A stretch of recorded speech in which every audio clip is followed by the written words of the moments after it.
నమస్తే. Welcome to our channel. నేను మిషాల్. సజ్జల భార్గవరెడ్డి ఎట్టకేలకు పులివెందుల పిఎస్‌కి అయితే హాజరయ్యాడు. అసలు ఏం జరిగింది?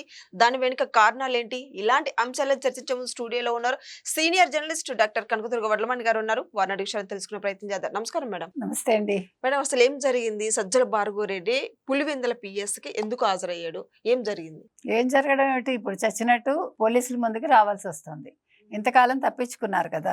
ఈవెన్ లుకౌట్ నోటీసులు కూడా ఇచ్చినట్టున్నారు, దేనికి స్పందించలేదు.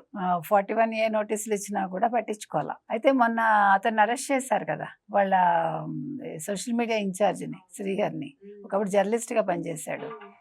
దానికి కూడా వీళ్ళు తెగ బాధపడిపోయారు కదా, అన్యాయంగా అరెస్ట్ చేశారని. అంటే వీళ్ళ దృష్టిలో న్యాయం అంటే ఏంటో అడగాలి మనం.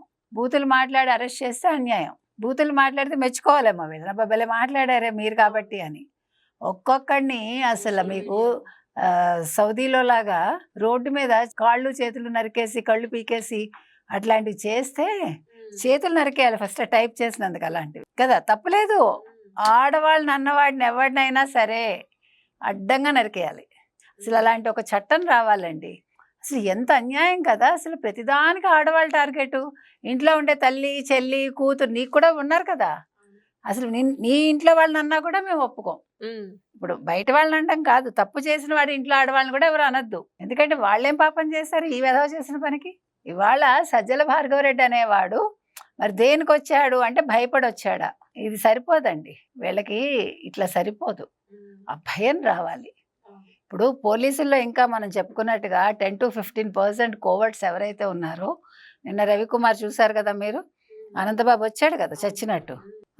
రావాలి, ఒక్కొక్కడు గింగిరాలు తిరుగుతూ రావాలంటారు చూడండి, అట్లా రావాలి. ఇవాళ సజ్జల భార్గవరెడ్డి వచ్చాడు. ఎందుకు వచ్చాడు? గతంలో 2024లో అతని మీద కేసు నమోదైంది.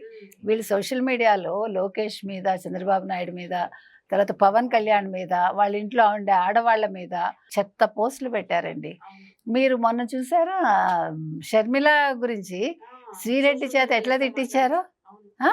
వాళ్ళు వైసీపీ వాళ్ళు, అసలు వాళ్ళు ఆయన అన్నగారండి జగన్మోహన్ రెడ్డి. అసలు ఎంత దరిద్రం కదా. బోర్గడ్డ నీలు, శ్రీరెడ్డి, అసలు శ్రీరెడ్డి మాట్లాడింది మీరు విన్నారా? అసలు పచ్చి బూతులు. అసలు మరి వీళ్ళందరినీ ఎలా వదులుతున్నాడు జగన్మోహన్ రెడ్డి? షర్మిల ఎందుకు ఊరుకుంటున్నారు అంటే, డబ్బులు ఇచ్చి మొన్నటి వరకు మారిపోయాను లోకేష్, నన్ను ఏం చేయకు లోకేష్ అన్నా, రెడ్ బుక్ తెరవకు అని అడిగింది కదా. ఇప్పుడు రెడ్ బుక్ తెరవాలి. మనం నిన్నటి వరకు శ్రీరెడ్డిని పోనీ పాపం అన్నాం, ఇవాళ శ్రీరెడ్డి పోనీ పాపం కాదు, మరో సజ్జల భార్గవరెడ్డి లాగా పరిగెట్టుకుంటూ రావాలి ఎక్కడున్నా. అలాగ లోకేష్ ఆ భయం తీసుకురావాలండి, ఆ టెర్రర్ రావాలి ఒక్కొక్కళ్ళు. అర్థమైందా? ఆడవాళ్ళని అంటే అడ్డంగా నరికేస్తానన్నట్టుగానే ఉండాలి. నరకమని చెప్పట్లా, తప్పు చేస్తే మాత్రం శిక్ష పడాలి, మామూలుగా ఉండకూడదు. రెండోది, ఇవాళ సజ్జల భార్గవరెడ్డి అనేవాడు మీరు అడిగినట్టుగా ఎందుకు వచ్చాడు? ఇప్పుడు వర్రా రవీందర్ రెడ్డి మీకు గుర్తున్నాడు. వర్రా రవీందర్ రెడ్డి అనేవాడు షర్మిల మీద ఎలాంటి పోస్టులు పెట్టాడు, ఎందుకు అరెస్ట్ అయ్యాడో మనకు తెలుసు. వర్రా రవీందర్ రెడ్డిని మించి ఈవిడ మాట్లాడింది శ్రీరెడ్డి. మీరు చెప్పడే కదా, ఇతను ఎవరు బోర్గడ్డ మాట్లాడాడు, విజయసాయి రెడ్డి మాట్లాడాడు. ఆయన ఎవడండి అసలు? అసలు జగన్ నాకు సంబంధం లేదని నువ్వు షర్మిల గురించి మాట్లాడటం ఏంటి? అసలు మీరు మొగాళ్ళ? అసలు ఆడవాళ్ళని తిట్టేవాళ్ళు మొగాళ్ళ? నిజంగానండి సిగ్గుండాలి ఇట్లా మాట్లాడుతున్నందుకు. వీళ్ళకి చేతకాంతనాన్ని వీళ్ళు ఆడవాళ్ళ మీద చూపిస్తారు. అంటే ఆడవాళ్ళని మానసికంగా హింసించి వీళ్ళు ఆనందపడతారు. అంటే వీళ్ళు ఒక ఆడదానికి పుట్టి కూడా, అది చెప్తున్నా. కాబట్టి ఇవాళ సజ్జల భార్గవరెడ్డి నోరు విప్పాలి. అతన్ని అడిగారు ఎందుకు ఇట్లాంటి పోస్టులు పెట్టారని, అతను నీళ్లు నమిలాడా, సమాధానం చెప్పాడు, ఇంకా తెలియలేదు.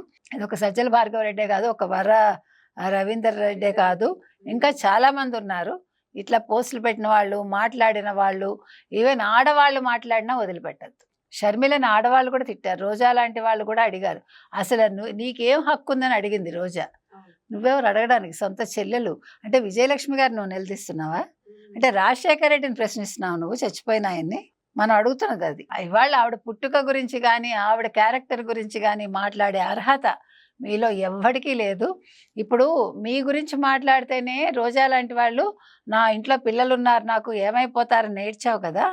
మరి షర్మిల ఆడదు కదా, షర్మిలకి ఇంట్లో కుటుంబం లేదా, వాళ్ళ పిల్లలు బాధపడరా? అంటే నీకైతే నొప్పి, ఎదరవాడికి కాదా? అది నేను అడుగుతున్నది అది.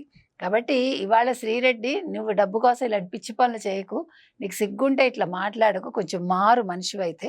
అంతవరకే చెప్తాం, మనకి మిగతా అనవసరం. ఇవాళ ఈ సజ్జల భార్గవరెడ్డికి ఏదైతే నోటీసులు ఇచ్చారో అలాగే వీళ్ళందరికీ కూడా ఇవ్వాలండి. ఇవాళ సోషల్ మీడియాలో ఎవడైతే చెత్త పోస్టులు పెడుతున్నాడో వాళ్ళందరికీ కూడా నోటీసులు వెళ్ళాలి, వాళ్ళందరూ అరెస్ట్ అవ్వాలి. మేడం నిన్న విజయసాయి రెడ్డి మాట్లాడింది విన్నారా మేడం? అసలు కూటమి ప్రభుత్వం అలాగే చంద్రబాబు నాయుడు గారి మీద అసభ్యంగా మాట్లాడటం జరిగింది. అదే ఎందుకంటే ముసలాడు అన్నాడు కదా. కాదు మేడం, మీ లిక్కర్ స్కామ్ సంబంధించి ఎటువంటి సంబంధం నాకు లేకపోయినా గానీ అక్రమంగా అరెస్ట్ చేయాలని అదే నేను ఈడీ చెప్తున్నా, ఈ ముసలాడు చెప్తే ఈడీ వచ్చింది అన్నాడు. ఈయన వృద్ధ జంబూకం, అర్థమైందా మీకు? వృద్ధ జంబూకం వచ్చి మాట్లాడుతోంది. కాబట్టి విజయసాయి రెడ్డి ఇవాళ ఏంటి మళ్ళీ రాజకీయ పార్టీ పెడతాట, మీడియాలోకి వస్తాట, అంటే ఛానల్ పెడతాట. ఏంటంటే తను సంపాదించిన అక్రమ సంపాదన దాచుకోవడం కోసం ఆయన ఒక మీడియా పేరు తీసుకొస్తున్నాడు.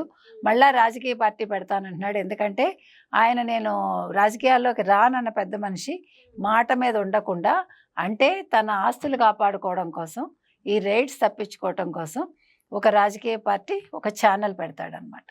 సో దాని నుంచి కాపాడుకుందామని చూసుకుంటున్నాడు. అసలు చంద్రబాబు నాయుడు అనే ముందు నీ వయసు ఏంటి, నీ తెల్ల జుట్టు ఏంటి, నువ్వేంటి, అసలు నీకు ఎంత ఒప్పుకుందో చూసుకో విజయసాయి రెడ్డి. మీకు రాజకీయాలు చేయాలనుకుంటే చక్కగా రాజకీయాలు చేయండి. చంద్రబాబు నాయుడు మీద పడి ఏడవడం కాదు.